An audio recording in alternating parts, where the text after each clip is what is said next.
Hello, good morning student. Welcome to the Sun Public School online classes.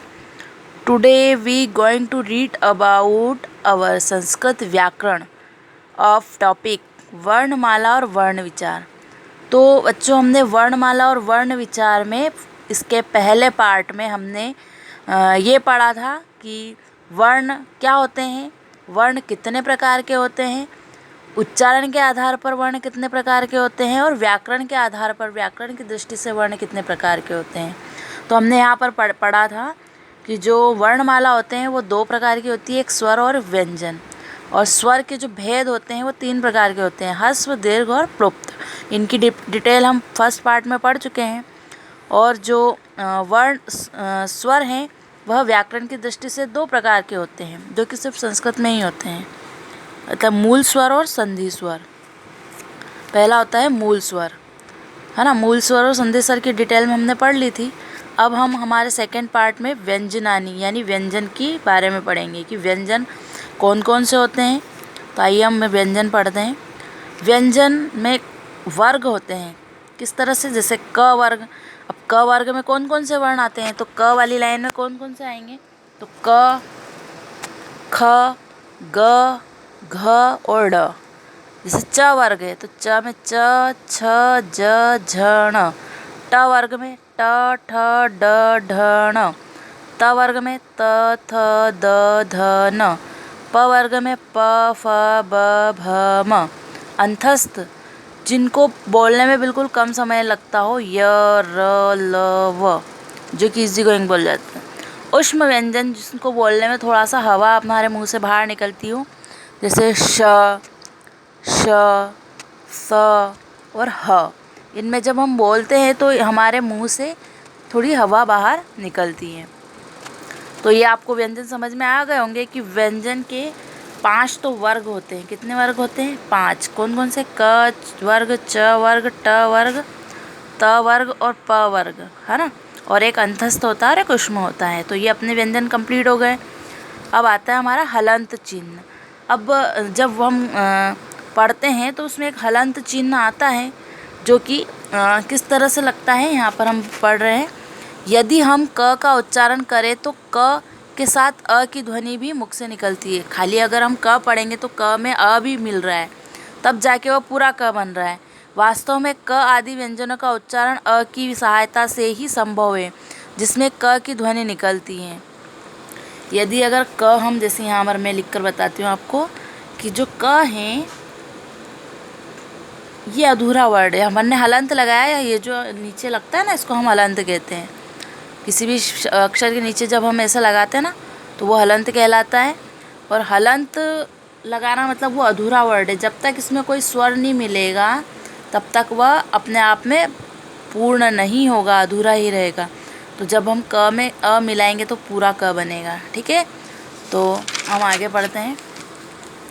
जैसे कि क, क और अ, ग में अ मिला, ख में अ मिला, घ में अ मिला तो घ बना पूरा। अब आता है औधेयम।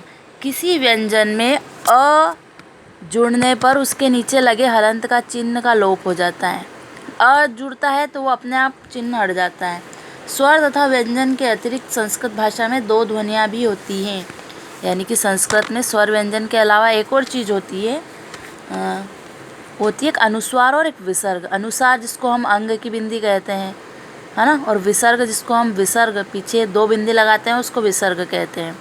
जैसे यहाँ पर अनुस्वार दिया हुआ है संगीत और संस्कारम, ऊपर सम, है ना, क्या पढ़ेंगे, संग और सम, इस तरह से हम पढ़ेंगे। और विसर्ग ह पढ़ेंगे, विसर्ग को क्या पढ़ा जाता है, ह। जैसे राम ह, छात्र ह, विसर्ग को हम क्या पढ़ेंगे, ह पढ़ते हैं, है ना। अनुस्वार और विसर्ग, ये दोनों, अनुस्वार और विसर्ग क्या होता है, ये दोनों केवल स्वरों की सहायता से ही प्रयोग किए जाते हैं। अनुस्वार नासिका से निकलने वाली ध्वनि है और विसर्ग का उच्चारण ह की भांति होता है ना। जब कोई स्वर को व्यंजन के साथ जोड़ा जाता है, जब किसी स्वर को व्यंजन के साथ जोड़ा जाता है तो मात्रा के रूप में दर्शाया जाता है। तो कैसे, क में आ जोड़ा का, ग में ई जोड़ा गी, म में उ जोड़ा मु, न में ए जोड़ा ने। इस तरह से किसी भी स्वर में मिलता है वह व्यंजन तो वह मात्रा के रूप में ही दर्शाया जाएगा, उसकी मात्रा आएगी। स्वर तथा व्यंजन के सार्थक रूप से शब्द बनते हैं। स्वर और व्यंजन मिलाते हैं तो क्या बनते हैं? शब्द बनते हैं।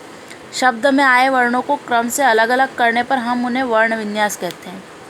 जैसे यहाँ पर दिया हुआ है बालक। अब बालक को हम वर्ण विन्यास करेंगे तो ये ब प्लस आ है, तो इसमें ब के नीचे अपन हलंत लगाएंगे, यानी ये अधूरा वर्ड है, प्लस आ। बा, ल में अ मिलाया तो ल बना, और क में अ मिलाया तो पूरा क बना, तो बालक। ठीक है, और अ के पीछे हम विसर्ग लगा देंगे, बालक। ठीक है, इसी प्रकार से लिखती ल प्लस ई प्लस ख प्लस अ प्लस त प्लस ई लिखती। इसी तरह से संयुक्त अक्षर भी होते हैं संस्कृत में। संस्कृत भाषा में संयुक्त अक्षर भी हैं। जब एक स्वर रहित व्यंजन से जुड़कर एक अक्षर बन जाता है तो संयुक्त अक्षर कहलाता है। यानी कि दो अलग अलग व्यंजन मिलके कोई नया अक्षर बन रहा है ना। तो जैसे क और श मिलके बनता है क्ष, श और र मिलके बनता है श्र, द और य मिलके बनता है ध्य, त और र मिलके बनता है त्र, ज और न मिलके बनता है ज्ञ, र और प मिलके बनता है रप। इसको हम सर्प में लिखते हैं ना, रप, वो वैसे। अब हमारा अकारांत और आकारांत शब्द। अब बच्चों आपने देखा होगा कि आपके चैप्टर में बीच बीच में लेसन के ऊपर आपको दिया हुआ रहता है कि अकारांत शब्द से रिलेटेड है या आकारांत शब्द से रिलेटेड है। तो अकारांत और आकारांत क्या होता है?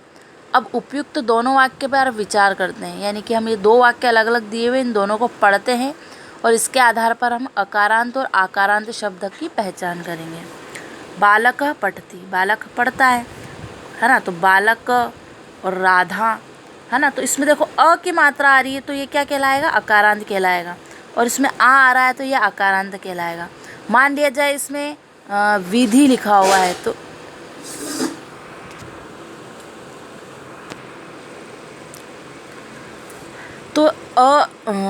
अकारांत और आकारांत। बालक अकारांत शब्द है। अकारांत शब्द में वे शब्द होते हैं जिनका अंतिम अक्षर अ होता है। जिन भी शब्द के पीछे अ आता है तो वो अकारांत होता है, और अगर आ आता है तो आकारांत होता है, और अगर ई आता है तो वह होगा इकारांत। यहाँ इसी तरह से पढ़ते हैं अपन। राधा आकारांत शब्द है क्योंकि आकारांत शब्द पे वे शब्द होते हैं जिनका अंतिम अक्षर आ होता है। जैसे बालिका, छात्रा, अध्यापिका, है ना। जैसे इसमें ऊपर दिया हुआ है छात्र, अध्यापक, बालक, तो वो हो गया आकारांत। इसमें आ दिया हुआ है तो बालिका, छात्रा, अध्यापिका, ये आकारांत हो गया। इसी तरह से इकारांत में क्या आएगा? कवि और मुनि, क्योंकि इसमें ई की मात्रा आ रही है। उकारांत में साधु और शिशु, क्योंकि इसमें ऊ की मात्रा आ रही है अंतिम अक्षर में। इकारांत में सखी, नदी, क्योंकि इसमें बड़ी ई की मात्रा आ रही है तो इकारांत हो गया। ऋकारांत मतलब र आना चाहिए, जैसे मात्र और पित्र आदि होते हैं। तो आई होप कि आपको ये जो हमारा टॉपिक है वर्णमाला और वर्ण विचार समझ में आ गया। उससे रिलेटेड आपके अपने लेसन में प्रश्नोत्तर पूछे जाएंगे, तो आप इस चीज़ को कंप्लीट कर लीजिए। और मैं इसका PDF आपको मैं भेजूँगी, सेंड करूँगी, और आप इस PDF को अपनी एक कॉपी का एक ग्रामर का पार्ट बना लीजिएगा। संस्कृत की ही कॉपी में आपको एक पार्ट बनाना है बीच में, और उसमें सेकंड पार्ट में आपको इसको करना है, जिसको आप नाम दोगे संस्कृत व्याकरण। संस्कृत व्याकरण में आपको यह वर्णमाला और वर्ण विचार, एक ग्रामर का टॉपिक है, व्याकरण का टॉपिक है, तो आपको उसी कॉपी में इसको करना है। यानी कि एक ही कॉपी में आपको सेकंड पार्ट बनाना है और उसको करना है। ठीक है, थैंक यू।